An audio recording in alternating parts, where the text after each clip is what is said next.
ক্ষমতা এসেছে প্রায় 6 মাস অতিক্রান্ত হতে চলছে। তাদের কাছ থেকে সংস্কার অন্যান্য কর্মকাণ্ড সেটা আমাদের আশানুরূপ অগ্রগতি নাই, যার কারণে জাতি হতাশ। জাতি অনেক কিছু আশা করেছিল তাদের কাছ থেকে, কিন্তু সেইভাবে তারা কাজ করতে তারাও পারো, যে কোনোটা ধরে নিতে পারে। আমি মনে করি তারাও পারো। তাদের মধ্যে সেই দক্ষতা, অভিজ্ঞতা এবং কর্মস্পৃহা নাই। যে কোনো একটা জিনিস পরিচালনা করার জন্য দক্ষতার কোনো বিকল্প নাই এবং অভিজ্ঞতার কোনো বিকল্প নেই। আমাদের এখন মূল বিষয় হচ্ছে জাতির সামনে একটা সুষ্ঠু, অবাধ এবং নিরপেক্ষ নির্বাচন। 2008 সালের পরের থেকে এই দেশে কোনো সুষ্ঠু নির্বাচন হয় নাই। কোনো সময় রাত্রে হয়েছে, কোনো সময় গভীর রাত্রে হয়েছে, কোনো সময় পাশের কক্ষে হয়েছে, কোনো সময় নির্বাচন হয় নাই। বিনা ভোটে তারা নির্বাচিত হয়েছে, যার কারণে দেশের লুটতরাজের একটা শাসন কায়েম হয়েছিল। গত 200 বছরে আওয়ামী লীগ যেভাবে লুটতরাজ করেছে, টাকা পাচার করেছে, মন্ত্রীরা বিদেশে ঘর ক্রয় করেছে, এই ধরনের নজির পৃথিবীতে কোনোখানে নাই। আমাদের যে ত্যাগ তিতিক্ষা, 5 আগস্ট এমনি আকাশ থেকে নামে আসে নাই। 5 আগস্ট হয়েছে আমাদের কর্মফলের কারণে। কারণ 15 বছর আমরা এই সরকার বিরুদ্ধে আন্দোলন করেছি, জনগণকে প্রস্তুত করেছি, যার কারণে ছাত্র জনতা যখন জুলাই মাসে আন্দোলন শুরু করলো সেটা সফল হয়েছিল।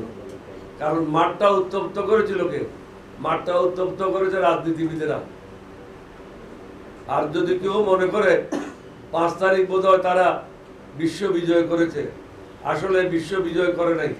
সুতরাং আমাদের এখন দাবি হলো সর্বাগ্রে জাতীয় সংসদ নির্বাচন। জাতীয় সংসদ নির্বাচনের পর আমরাই সিদ্ধান্ত নেব, যারা নির্বাচিত হবে তারাই সিদ্ধান্ত নেবে স্থানীয় সরকারের নির্বাচনগুলি কখন কিভাবে হবে। অন্যথায় আমি আবারই বলছি, একবার বলেছি, আমরা আন্দোলনে নামতে বাধ্য হব। আমি বিএনপিকে অনুরোধ করব, আমরা সর্বাগ্রে আমাদের প্রেস কনফারেন্সের মাধ্যমে বলেছি একটা জাতীয় ঐক্য প্রয়োজন। এখন আপনারা এটা উপলব্ধি করছেন জাতীয় ঐক্য প্রয়োজন 6 মাস পরে। আমরা 8ই আগস্ট এই কথাটা বলেছিলাম। প্রত্যেকটা রাজনৈতিক দলকে বসে ন্যূনতম কর্মসূচির ভিত্তিতে একটা জাতীয় ঐক্য গড়ে তুলতে হবে। আওয়ামী লীগের যে সমস্ত দুষ্কৃতিকারীরা, দুর্নীতিবাজরা, লুটেররা, গণতন্ত্র হত্যাকারীরা, মানুষের মানবাধিকার ধ্বংসকারীরা, নির্বাচন যারা বানচাল করেছে এবং গণতন্ত্র যারা ধ্বংস করেছে, তাদের বিরুদ্ধে কঠোর ব্যবস্থা নেওয়া হোক। 6 মাস হয়ে গেল, কাকেও এখনো কাঠগড়ায় দাঁড়াইতে আপনারা পারেন নাই। তাদের এতদিনে কয়েকজনের শাস্তি হওয়া উচিত ছিল।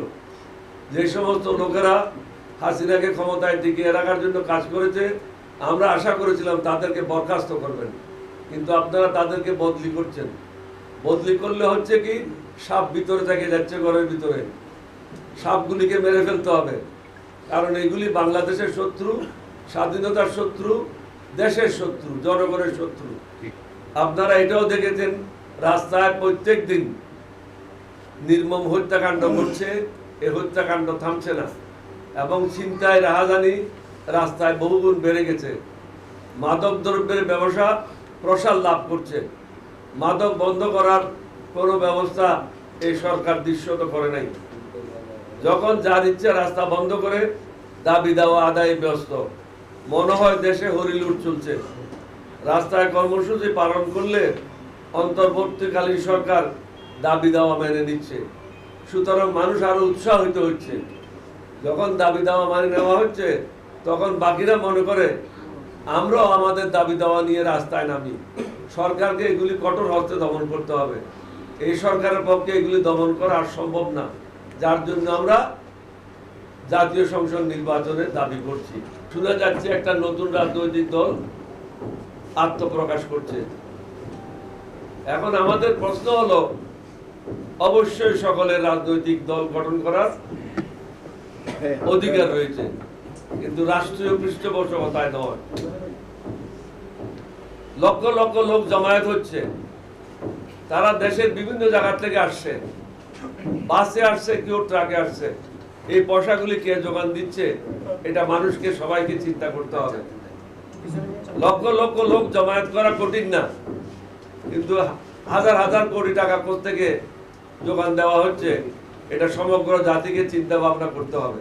কিছু কিছু নাস্তিকেরা, কিছু কিছু বিপদগামীরা এটাকে বিপ্লব বলে এবং বিদ্রোহ বলে। তাদের অনুরোধ করব বিপ্লব এবং বিদ্রোহের ডেফিনেশনগুলি ডিকশনারি থেকে পড়ে নেওয়ার জন্য।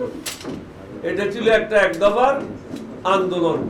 ছাত্ররা, জনতারা সবাই, রাজনৈতিক দলের সবাই আমরা বলেছি এটা হলো এক দফা এক দাবি, হাসিনা তুই কবে যাবি, এটাই ছিল আমাদের আন্দোলন।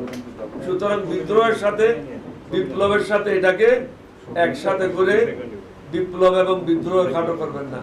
কাটা তারের বেড়া ভারতকে আমরা এটা বলবো, আপনারা মনে করেন না আপনাদের দেওয়া নাম বিজেপি আছে, এটা এখন বিজেপি না, এটা এখন বিডিআর।